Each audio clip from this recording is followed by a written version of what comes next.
let's start at the top. You mentioned those national rankings, and man, we got Duke and ECU and Carolina and Wake all in an optimistic scenario. They're all candidates for those precious top 8 seeds that you described. Unlikely that they would all get there. But since Duke is the highest in the most recent rankings that I saw, what else can you share about the Blue Devils?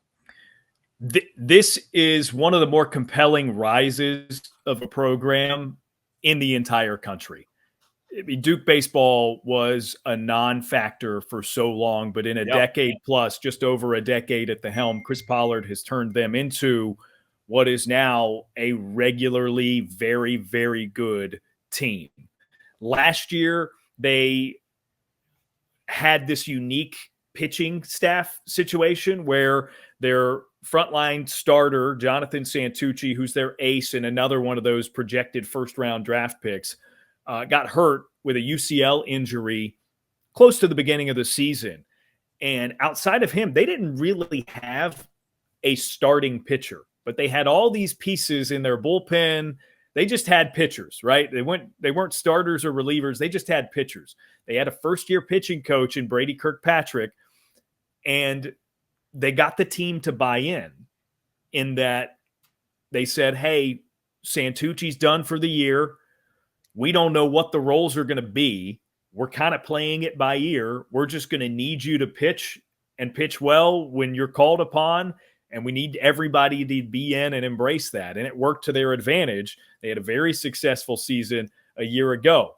Fast forward to this year. That's a year of experience for all of those guys who really got sort of baptized by fire in the bullpen. So they enter this season with 3 All-American caliber relief pitchers. They get Jonathan Santucci, their ace starting pitcher, back. They have a great recruiting class. They've got a wealth of transfers in a way that Duke has utilized the transfer portal in recent years. They've got transfers from Ivy League schools. Interestingly enough, Ben Miller is their third baseman, and he's had an incredible year at the plate. He's a transfer from Penn. Logan Bravo, their first baseman, has also played really well. He's a transfer from Harvard. They've got transfers up the middle of the infield as well at second base and shortstop. Their catcher, Alex Stone, is really the only guy in that infield who was with them a season ago. He's really the only player in their lineup this year who regularly was in their lineup a year ago. And he's been committed to Duke since he was, I think, 14 years old is when he committed to the Blue Devils. So he's been in on this program. He's sort of a cornerstone for them amongst all these new faces in the lineup and familiar faces, really good pitchers in the pitching staff. It might be the best pitching team in the country, the Blue Devils. I sincerely think they're built for Omaha. I really, really, really like Duke.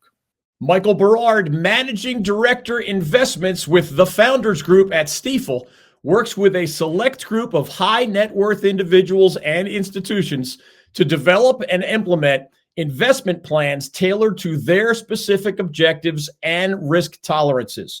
If you are interested in highly personalized, well-researched guidance and outstanding personal service, you can contact Michael at 984-364-2002.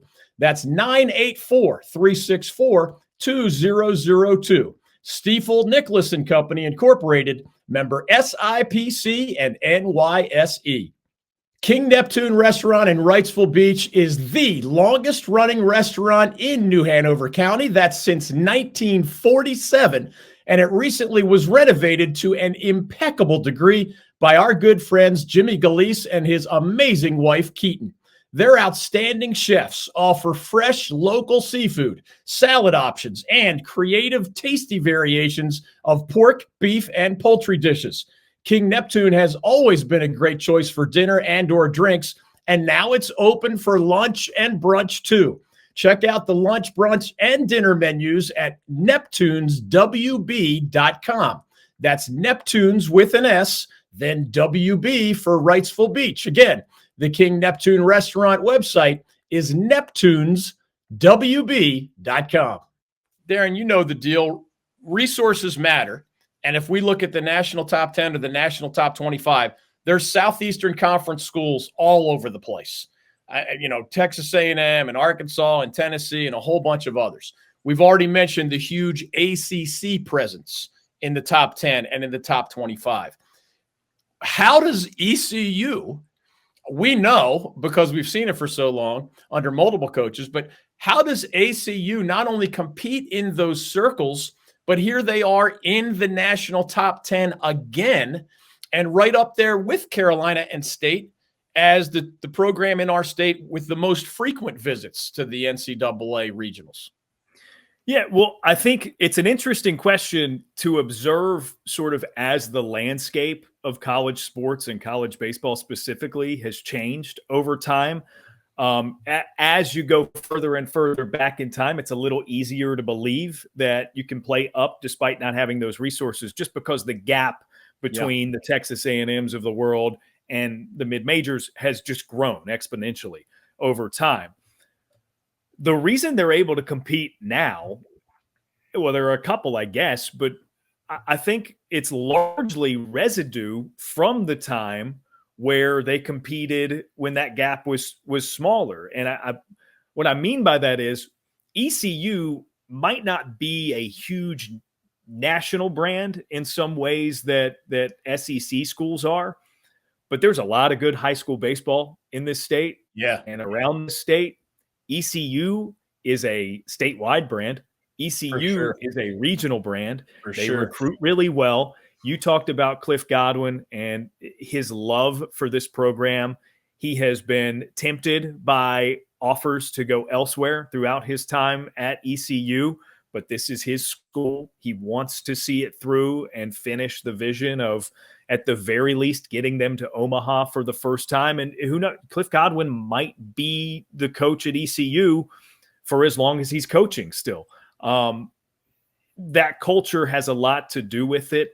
And you bring in great recruits from around here who can't really envision themselves playing anywhere but ECU. And, you start to build some pipelines. They've got a guy, you didn't mention Connor Norby when you were talking about players who come from schools in our state. Norby is in that wealth of young prospects that you see the Baltimore Orioles are calling up one by one, it seems, and they each have their debut moment, and each one is the next best thing after the other.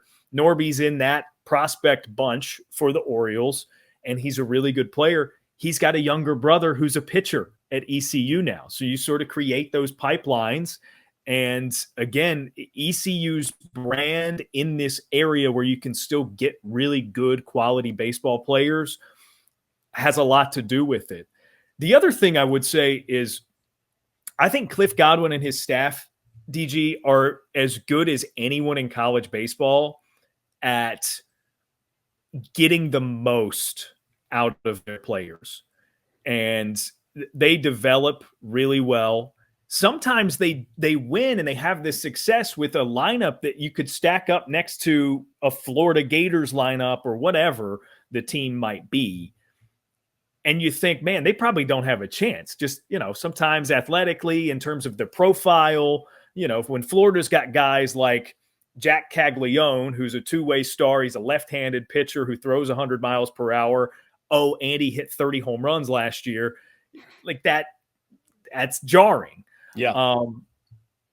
But they execute. Their teams are always well coached. They play great defense year in and year out. I don't think there's a better team at playing small ball in the country.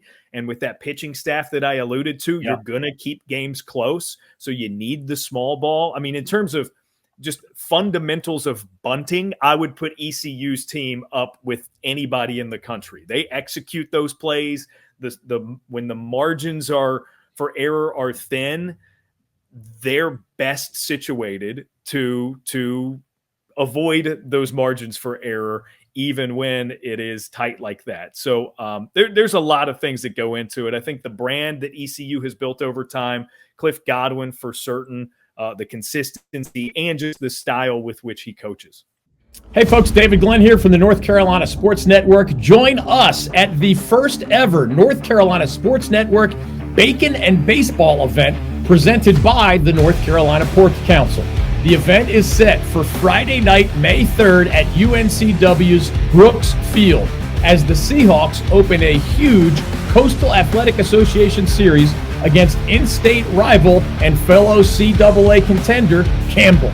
Get your tickets now for this huge 3-game Friday, Saturday, Sunday CAA baseball series between UNCW Seahawks and the Campbell Fightin' Camels. We get it started on Friday night, so come out and meet me, David Glenn, and the rest of our North Carolina Sports Network crew, where we will be talking baseball and taping content with fans before and during the Camels Seahawks game. We will have lots of giveaways for fans, including bacon and baseball t-shirts and stickers while they last. We'll also be providing some great North Carolina pork sandwiches, courtesy of the North Carolina Pork Council and our friends at Jimmy's Wrightsville Beach in conjunction with UNCW Athletics. It's the first ever North Carolina Sports Network Bacon and Baseball event presented by the North Carolina Pork Council and the 3-game CAA baseball series between the UNCW Seahawks and the Campbell Fightin' Camels. For ticket information, go to uncwsports.com/buy tickets.